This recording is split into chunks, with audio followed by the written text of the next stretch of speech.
বিএনপির acting chairman, বিএনপির ভারপ্রাপ্ত চেয়ারম্যান তারেক রহমান দেশে আসবার পরে বিএনপির মধ্যে বড় ধরনের অনেকগুলো পত্রিকা রিপোর্ট করেছে যে বড় ধরনের একটা পরিবর্তন এসছে, নেতাকর্মীরা অনেক অনেক উজ্জীবিত, তারা সামনের দিনে ভালো করবে। আমার প্রশ্ন হলো, বিএনপির ভারপ্রাপ্ত চেয়ারম্যান এসে আপনার নতুন কি বার্তা দিলেন যে কারণে মানুষ আপনাদেরকে একদম পছন্দের দল হিসেবে বেছে নেবে?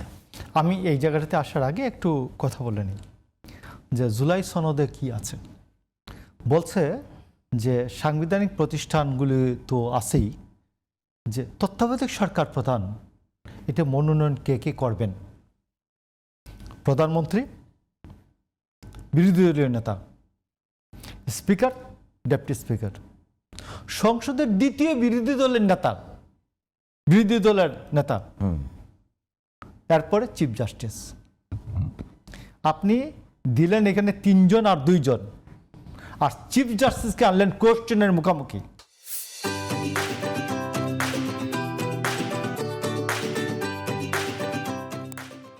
তো বিএনপি এটাতে নোট অফ ডিসেন্ট দিবে না? দেওয়া তো উচিত। না, আগের সিস্টেমটাই তাহলে ভালো ছিল। দেওয়া তো উচিত। আমার যাকে মন চাইছে আমি বসাই দিই। দেওয়া তো উচিত। যেটা জায়গাতে বসাই দিব, কুকর্ম করলে তো দায়িত্ব একজনের।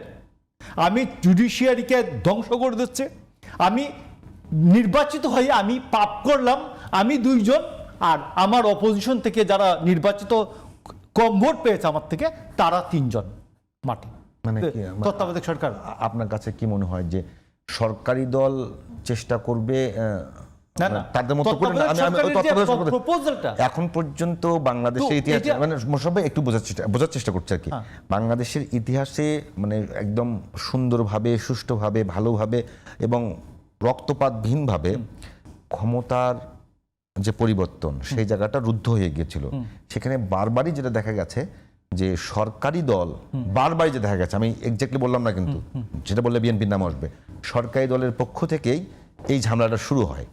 সেই ক্ষেত্রে সরকারি দলকে ব্যারিকেড দেওয়ার জন্য সরকারি দল কম থাকবে আর অপোজিশন যেটা আছে আপনি দেখছেন, আমি যদি দেখি যে প্রবণতা সরকারি দলেরই তৈরি হয়, তো তাকে ব্যারিকেড দেওয়ার জন্য যদি কোনো সিস্টেম আমি নিয়ে আসি, সেটা দোষের কিছু মানে এখন তাইলে বলা উচিত যে যারা দ্বিতীয় সর্বোচ্চ ভোট পাবেন এরা হবেন প্রধানমন্ত্রী, আর যারা হাইস্ট ভোট পাবেন এরা হবেন ডেপুটি প্রাইম মিনিস্টার। প্রধানমন্ত্রী না, আমি বলছি যে প্রবণতার কথা বলছি। না, প্রবণতা তাইলে এটা ভালো না। আপনি এটা ভালো না যে কোন বিষয়ে সংখ্যাগরিষ্ঠ দল সব সময় এই দেশে একটা নৈরাজ্য কায়েম করে। সংখ্যাগরিষ্ঠ দল আইনের শিক্ষক, আইনের মূল টার্গেটটা কি? আইনের মূল টার্গেটটা হচ্ছে যিনি সংখ্যাগরিষ্ঠতা পাবেন তাকে এবং তার টিম দ্বারা রাষ্ট্র চালাতে দিবেন। তিনি যদি ভালো করে, এটা রাষ্ট্র পরিচালনা কোনো বাধা দিচ্ছে না তো এখানে। আপনি যে তত্ত্বাবধায়ক সরকার মানে গঠন কথা বলেন, আপনার কথা হচ্ছে আপনি কেন আইনটা করছেন, যে যেখানে দেখতেছেন যে অপরাধ প্রবণতা বেশি সেটাকে ট্যাকল করার জন্য। তত্ত্বাবধায়ক সরকার প্রধান আগে যে একটা করে দেন, সরকারি দলের সুযোগ বেশি থাকলে সেখানে অন্যায় হচ্ছে এরকম নজির আমাদের কাছে। আরে ভাই, সমান হতো না, আপনি সমান বলেন। তো এখন আসেন তারেক রহমানকে নিয়ে কথা বলি। তারেক রহমান যেটা বলেছেন যে আপনি দেখবেন যে তারেক রহমান তার যে অনেকগুলি কথা, সেটার মধ্যে তিনি বলেছেন যে আমরা সর্বক্ষেত্রে শান্তি চাই, শান্তি চাই এবং শান্তি চাই, একটা বার্তা। দ্বিতীয় বার্তাটা হচ্ছে তিনি বলেছেন যে আমরা একটা নিরাপদ রাষ্ট্র দেখতে চাই, সেই রাষ্ট্রটা হচ্ছে মায়ের চোখে নিরাপদ একটি রাষ্ট্র।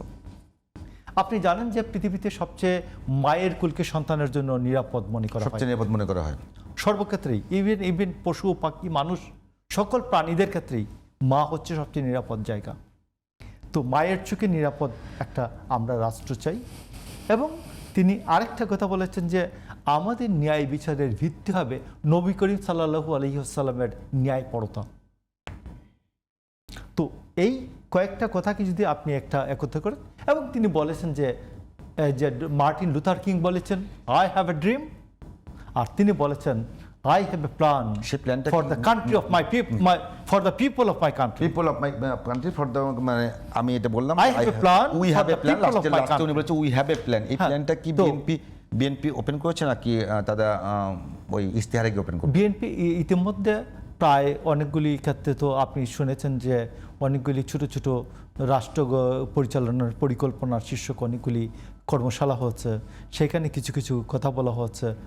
তারেক রহমান নিজেও বলেছেন কিভাবে চিকিৎসা সিস্টেম, সর্বপ্রথম চিকিৎসা সিস্টেমে হাত দেওয়া যায় কিভাবে। এবং পাবলিক প্রাইভেট পার্টনারশিপে কিভাবে বিভিন্ন জায়গায় করা যায়। যেমন সে ধরুন উনি একটা বলেছেন, যেমন সে ধরুন আমার পিজি হাসপাতালে প্রতিদিন এতগুলো ডায়ালিসিসের রুগী আসে, আমি সেইখানে আমি ধরেন 75 জনকে দিতে পারি, 25 জন প্রতিদিন ফেরত যায়, লাইনটা লম্বা হইতে থাকে।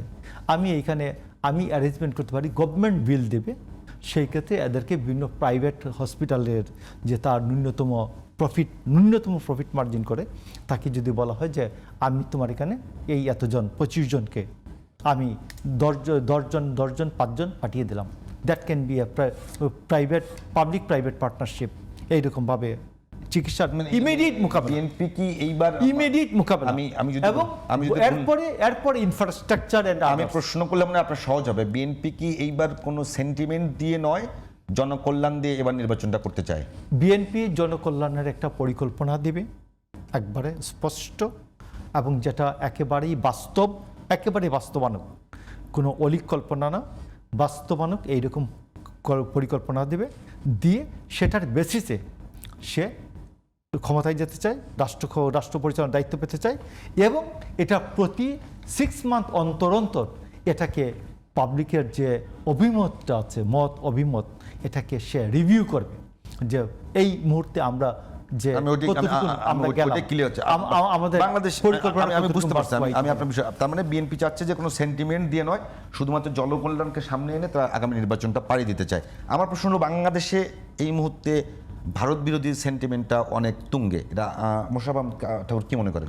আমি আপনাকে বলি, ভারত বিরোধী সেন্টিমেন্ট হওয়ার কারণটা হচ্ছে ভারত সে গত 2014 সাল থেকে যে দাদাগিরিটা করেছে, এই যে 24 সাল পর্যন্ত ভারত বাংলাদেশের মানুষকে ভারতের বিরুদ্ধে ঠেলে দিয়েছে। আমি মনে করি ভারত যদি এই আমাদের প্রতিবেশী সুলভ আচরণ করে, সাম্যতার ভিত্তিতে আচরণ করে, এবং সে যদি বাংলাদেশকে সত্যিকারভাবে সেই ন্যায্যতার ভিত্তিতে তার ফ্রেন্ডশিপটা চায়, তাহলে এই যে অবস্থাটা আছে এটার পরিবর্তন হবে, এবং বিএনপি বাংলাদেশের স্বার্থ দেখবে। আমি বলছি যে ভারত বিরোধী সেন্টিমেন্টটা এই মুহূর্তে তুঙ্গে, আপনিও মনে করছেন? আমি মনে করছি। আচ্ছা, মনে করছেন, তাহলে সেটা সেই সেন্টিমেন্টটাকে ক্যাশ করার জন্য ক্যাশ করা না বলবো, সেই সেন্টিমেন্টটা কি বিএনপির পক্ষে না বিপক্ষে? না, আমি আপনাকে বলি, you have the option to choose your wife, but you have no option to choose your neighbour. আপনার প্রতিবেশী আপনি সিলেকশন করার কোনো ব্যবস্থা নাই। আপনার প্রতিবেশী আপনি পরে কোনো কারণে এই জায়গা লিবারেল হলো, আগে আমি বলতেছি আমরা যখন আমি আজকে যা বলছি, আমাকে যদি আগামীকাল মিনিস্টার বানাই দেন, আমি কি এই কথাগুলি বলবো এইভাবে? নিশ্চয়ই না। কথা শুনেন, আমি তখন দায়িত্বের সাথে কথা বলবো। আমি আপনাকে বলি, 5ই আগস্টের পরে বিএনপি বাংলাদেশের পক্ষে কথা বলবে, বাংলাদেশের পক্ষে কথা বলবে, বাংলাদেশ সবার আগে। এই কথা বলার জন্য যদি ভারতের বিরুদ্ধে যাবে, এই কথা বলার জন্য যদি ভারতের সাথে ন্যায্যতার ভিত্তিতে বন্ধুত্ব হয়, ন্যায্যতার ভিত্তিতে বন্ধুত্ব হবে, তবে বাংলাদেশের স্বার্থের প্রশ্নে বিএনপি 1 ইঞ্চিও ছাড় দিবে না। গুড। আমরা চাই যে বাংলাদেশে কোনো রাজনৈতিক দল স্বার্থের প্রশ্নে কোনো ধরনের 1 ইঞ্চি কেন, তবে উস্কানিও দিবে না, সুদ পরিমাণও কেউ ছাড় দিবে না, উস্কানিও দিবে না। আমরা এটা অহেতুক অপ্রয়োজনীয় উস্কানি দিবে, আমরা এটা কামনা করি।